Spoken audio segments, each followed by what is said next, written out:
Hello दोस्तों, मेरा नाम है मचिंद्र माने। आप देख रहे हैं stranger Merino. Rule number 9 narrow channel, इसका मैंने पहला पार्ट बनाया था, उसमें मैंने डिस्कस किया था point number A B C D E. आज को भी देखेंगे पॉइंट नंबर ई में क्या है, एफ में क्या है और जी में क्या है। चलो दोस्तों, वीडियो के लिए स्टार्ट करते हैं। ये है पार्ट 2, रूल नंबर 9 का पार्ट 2। चलो दोस्तों, वीडियो के लिए स्टार्ट करते हैं। वीडियो अच्छा लगा वीडियो को लाइक करो और चैनल को प्लीज सब्सक्राइब करो। रूल नंबर 9 पॉइंट ई, उसमें सब पॉइंट है पॉइंट नंबर 1। तो इसमें क्या है, जब नैरो चैनल में ओवरटेकिंग होगा तो कैसे सिचुएशन में होगा, क्या एक्शन लेगा, कौन सा वेसल रिस्पॉन्सिबल रहेगा और ओवरटेकिंग एक्चुअली होगा कैसे।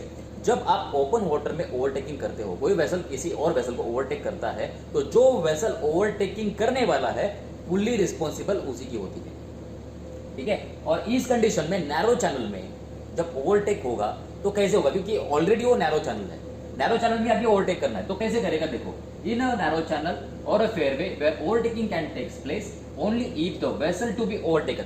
अभी ओवरटेकन वेसल और ओवरटेकिंग वेसल क्या है। ओवरटेकन वेसल मतलब जिस वेसल को ओवरटेक किया जाएगा उस वेसल को बोलेंगे overtaken vessel. The vessel to be overtaken, जिसको ओवरटेक किया जाएगा।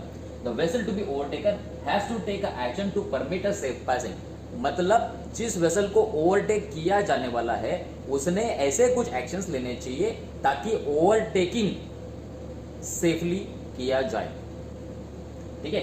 हमारे ओपन वाटर में क्या होता है, ओवरटेकन वेसल अपना बस कोर्स एंड स्पीड फॉलो करते रहता है और जिस वेसल को ओवरटेक करना है वो सारे एक्शंस लेता है और वो ओवरटेकन वेसल को क्लियर जाता है। ये हो गया ओपन वाटर में। नैरो चैनल में क्या है, जिस वेसल को ओवरटेक किया जाने वाला है उसे भी सेफ पैसेज देना है, वेसल जो ओवरटेक करने वाला है उसे, ठीक है। तो वेसल टू बी ओवरटेकन, जिस वेसल को ओवरटेक किया जाएगा उसने भी एक्शंस लेने चाहिए to permit a safe passing, ठीक है। The vessel intend to overtake shall indicate her intention by sounding appropriate sound signal prescribed in rule number 34C1। अब रूल नंबर 34C जो है, रूल नंबर 34C1 जो है, 34 में साउंड सिग्नल्स दिए हैं, ठीक है। तो वेसल जो इंटेंशन है, जिस वेसल का इंटेंशन है ओवरटेक करने का, मतलब जो ओवरटेकिंग वेसल है, जो वेसल ओवरटेक करने वाला है। अभी पहले पैरा में क्या दिया था, जो वेसल ओवरटेक होने वाला है उसने सेफ पैसेज देना चाहिए। ये हो गया फर्स्ट पॉइंट। सेकंड पॉइंट में क्या दिया है, जो वेसल ओवरटेक करने का इंटेंशन रखता है, जिसे ओवरटेक करना है, जो वेसल ओवरटेक करने वाला है उसने एप्रोप्रिएट साउंड सिग्नल्स देनी चाहिए, जो sound signal rule number 34C1 में बताए गए हैं। रूल नंबर 34C1 में कौन से साउंड सिग्नल बताए गए, देखो। जब मुझे पोर्ट साइड से ओवरटेक करना है, आप दो साइड से ओवरटेक कर सकते हो, पोर्ट साइड से कर सकते हो या स्टार्बोर्ड साइड से कर सकते हो। अगर आपको पोर्ट साइड से ओवरटेक करना है तो आपको दो साउंड ब्लास्ट, दो prolong sound followed by two short, two prolong followed by two short blast देने होंगे। That means I have intention to overtake you from port side. Two prolong followed by one short blast, that means intended to overtake from starboard side. तो एक port side में, स्टार्बोर्ड side में, ये आपको rule number 34 जब आएगा तब मैं आपको क्लियरली बताऊंगा। अभी फर्स्ट नॉलेज के लिए ये ध्यान रखना कि रूल नंबर 34C में जब ओवरटेकिंग किया जाएगा तब आपको अगर स्टार्बोर्ड साइड में ओवरटेक करना है, स्टार्बोर्ड साइड से ओवरटेक करना है तो two prolong followed by one short blast. अगर पोर्ट साइड से ओवरटेक करना है तो two prolong followed by two short blast, ठीक है। तो ये रूल नंबर 34C में दिया है, रूल नंबर 34C1। तो दो पॉइंट हो गए यहां पर।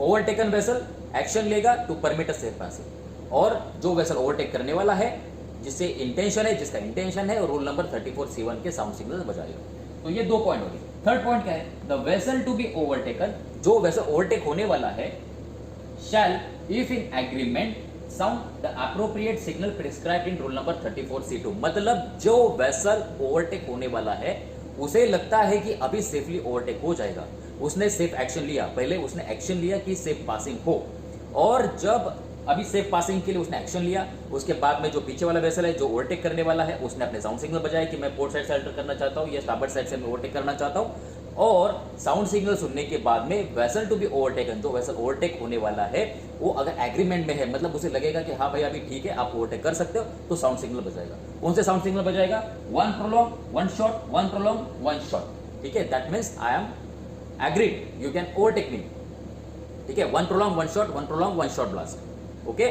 तो जब एग्रीमेंट में रहेगा तो रूल नंबर 34C2 में यही दिया हुआ है, रूल नंबर 34C2 के साउंड सिग्नल बजाओ और ओवरटेक होने दो। एंड इधर तक हो गया, and take a step to permit a safe passing, वही मैंने बोला था यहाँ पर, take a step permit a safe passing होना चाहिए, ऐसे कुछ एक्शंस लिए। If in doubt she may sound signal prescribe 34D, अगर उसे डाउट है जिस वेसल को ओवरटेक होने वाला है अगर उसे डाउट है तो 5 शॉर्ट ब्लास्ट दे दो, 5 शॉर्ट एंड रैपिड ब्लास्ट। ठीक है, तो रूल नंबर 34 डी में दिया हुआ है, अगर वो डाउट में है तो 5 शॉर्ट एंड रैपिड ब्लास्ट दे दो। आपको ये साउंड सिग्नल समझ में आ गई। जब हम रूल नंबर 34 पढ़ेंगे तो उसमें ये सारी चीजें आ जाएगी। बस अभी नॉलेज के लिए ध्यान रखना कि पोर्ट साइड से ओवरटेक करना है 2 prolong followed by 2 short, south starboard side से ओवरटेक करना है 2 prolong followed by 1 short blast. अगर एग्रीमेंट में है 1 prolong 1 short, 1 prolong 1 short blast. अगर डाउट में है तो 5 शॉर्ट ब्लास्ट।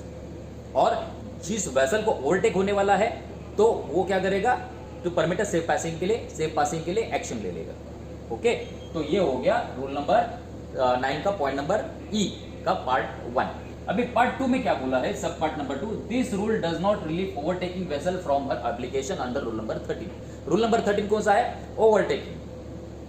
तो ओवरटेकिंग में जो वेसल ओवरटेक कर रहा है उसकी रिस्पॉन्सिबिलिटी होती है वेसल ओवरटेकन, जो वेसल ओवरटेकन होने वाला है, जिस वेसल को आप ओवरटेक करने वाले हो उससे आप लास्ट मोमेंट तक, जब तक वो क्लियरली पास नहीं होता तब तक आपकी रिस्पॉन्सिबिलिटी है। मतलब जो वेसल ओवरटेक कर रहा है उसकी फुल्ली रिस्पॉन्सिबिलिटी है एज पर रूल नंबर 13।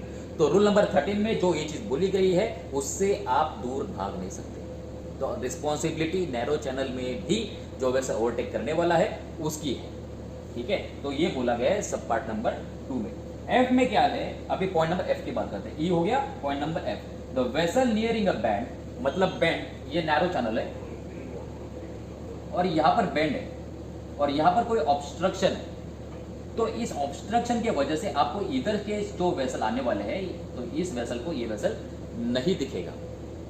ठीक है, तो यही चीज बोली गई, the vessel nearing a bend और area where other vessel obstruct by an intervening obstructions, ये इंटरवेनिंग ऑब्स्ट्रक्शंस हो गया और ये वेसल ऑब्स्ट्रक्ट हो गया। ठीक है, the vessel is obstructed by intervening obstruction और area near a bend shall navigate with particular alertness and caution. मतलब आपको यहाँ पर एक पर्टिकुलर अलर्टनेस, ज्यादा अलर्टनेस है और ज्यादा कॉशनरी नेविगेशन करना है, ज्यादा ध्यान रखना है नेविगेशन का। And shall sound appropriate sound signal prescribed in rule number 34C। Rule number 34C में क्या बोला है, जो पावर ड्रिवन वेसल है वो 1 प्रोलॉन्ग ब्लास्ट कंटिन्यूअसली बजाते रहेंगे। तो जब साउंड सिग्नल बजाते रहेंगे, साउंड सिग्नल जब आप बजाते रहोगे तो सामने वाले वेसल को इंटेंशन, आपका सामने वाले वेसल को आपका प्रेजेंस समझ में आएगा कि बेंड के बाद में कोई एक वेसल है जो मेरे तरफ अप्रोच कर रहा है। तो जो 34C में जो साउंड सिग्नल दिए गए हैं पावर ड्रिवन वेसल के लिए या जो भी वेसल रहेगा वो अपना साउंड सिग्नल बजाएगा। ठीक है, तो जहां पर वेसल ऑब्स्ट्रक्ट होते हैं तो नियरिंग अ बैंड भी हो सकता है या इंटरवेनिंग ऑब्स्ट्रक्शंस की वजह से भी हो सकता है, तो आपको वहां पर साउंड सिग्नल बजाने हैं और एक्स्ट्रा कॉशन से और एक्स्ट्रा अलर्टनेस के साथ नेविगेशन करना है। तो रूल नंबर 34C1 में क्या दिया है, रूल नंबर 34C में क्या मुझे बोला है कि पावर ड्रिवन वेसल जब अंडरवे रहेगा तो 1 प्रोलॉन्ग ब्लास्ट बजाते रहेगा। ठीक है, तो ये वेसल भी 1 प्रोलॉन्ग ब्लास्ट देगा, ये वेसल भी 1 प्रोलॉन्ग ब्लास्ट देगा, तो दोनों को एक दूसरे की पोजीशन या एक दूसरा वेसल सामने ऑब्स्ट्रक्टेड है लेकिन वहां पर आपको विजिबली नहीं दिख रहा, ये आपको चीज समझ में आएगी और आप फिर नेविगेशन प्रॉपर कर सकते हो। इन एडिशनली आपको रडार में और एएस में भी वो वेसल दिख जाएगी। ठीक है, ये हो गया point number F. Point number G में क्या है, any vessel shall if the circumstances of case admit avoid anchoring in narrow channel. मतलब अगर कोई सर्कमस्टेंसेस आ गए, सर्कमस्टेंसेस कौन से हो सकते हैं, इंजन फेलियर हो सकता है, स्टीयरिंग फेलियर हो सकता है, पावर आपका लॉस हो सकता है, आपका प्रोपेलर लॉस हो सकता है, कोई भी चीज हो सकती है। तो अगर सर्कमस्टेंसेस आते हैं तो आप मैक्सिमम कोशिश ये करना कि नैरो चैनल या फेयरवे में एंकर ना डालें। आप कोशिश ये करना कि नैरो चैनल से क्लियर हो जाके या किसी ऐसे पैसेज को देखना या किसी ऐसे लोकेशन को देखना जहां पर आप एंकर डाल सकते हो। नैरो चैनल में एंकर डालना अवॉइड कीजिए क्योंकि ये ऑलरेडी नैरोड है और उसके अंदर से बहुत सारे वेसल्स इन एंड आउट होते हैं। अगर आपने वहां पर एंकर डाल दिया तो सारे मूवमेंट्स रुक जाएंगे। ये आपको मैक्सिमम कोशिश करनी है अनटिल एंड अनलेस आपके पास कोई ऑप्शन नहीं है। अगर आपके पास कोई ऑप्शन नहीं है तो आप नैरो चैनल या फेयरवे में एंकर डाल सकते हो, लेकिन आपको मैक्सिमम कोशिश करनी है कि नैरो चैनल या फेयरवे में आपको एंकर नहीं डालना है। और एंकर आपको तभी डालना है या डालने की कोशिश करनी है जब आपके पास ऐसी कोई सर्कमस्टेंसेस या कंडीशन है, तभी ही। मतलब इंजन फेलियर हो गया, कोई इमरजेंसी आ गई, इंजन फेलियर हो गया या आपका कुछ ब्रीच हो गया, आपके पास फ्लडिंग हो रहा है, कोई इमरजेंसी आ गई, इंजन फेल हो गया, स्टीयरिंग फेलियर हो गया, आपका कमांड हो गया, कमांड नहीं हो रहा है, vessel not under commanded vessel है, तो आप डाल सकते हो। तो ये हो गया point number E, F and G. इसमें रूल नंबर 34C के जो साउंड सिग्नल्स है, रूल नंबर 34C में जो साउंड सिग्नल्स दिए उसके बारे में यहाँ पर बात की है। तो जो आपको इसमें बोले गए हैं, इस रूल में जो साउंड सिग्नल्स बोले गए उसका मैंने यहाँ पर आपको बताया है कि कौन से साउंड सिग्नल्स है, लेकिन जब हम रूल नंबर 34 पढ़ेंगे तो उसमें मैं आपको ये सारी चीजें क्लियरली बताऊंगा। चलो दोस्तों, तब तक के लिए थैंक यू। कल की वीडियो में देखते हैं रूल नंबर 10। अगर आपको वीडियो अच्छा लगा तो वीडियो को लाइक करो और चैनल को प्लीज सब्सक्राइब करो।